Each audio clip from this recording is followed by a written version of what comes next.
दाहिने खुट्टा अगाडि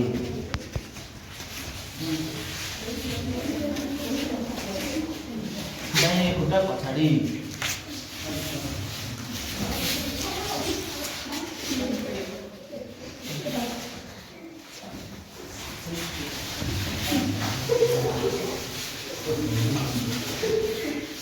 यो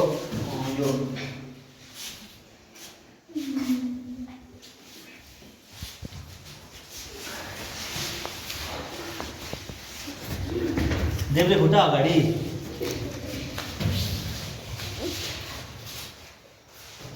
अब दाहिने खुट्टा अगाडि ल्याएर चाहिँ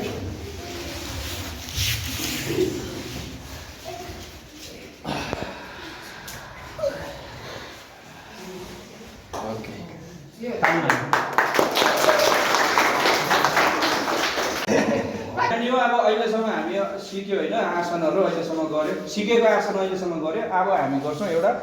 राम्रो आसन त्यो चाहिँ हो सिया आसन होइन सो घुँडा टेकिसकेको छ अब हातलाई यसै गरेर अगाडि ल्याऊ अगाडि हेर यसरी सबैले गर्दैन उठाऊ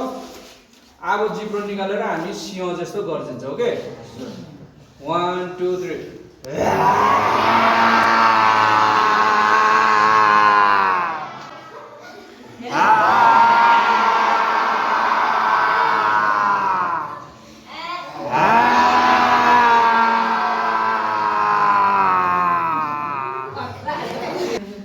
सो नानीहरू अब हामी सिंहासन सक्यो अब हामीले सिकेको हाम्रो योग गुरु यहाँ बिमला म्याम र प्रकाश सरले सिकाउनु भएको पहिलादेखि नै त्यो आसन हामी गर्छौँ र त्यो चाहिँ हामी दिनभरि खुसी बस्नु लाग्यो कि हात पुरा मन खोलेर हात यसरी फिजाएर हात कसो गरेर यसो फिजाएर अनुहार यसो गरेर 1 यसो गरेर 2 यसो गरेर ओके स्टार्ट गर सबैले दिल खोलेर ल स्टार्ट 1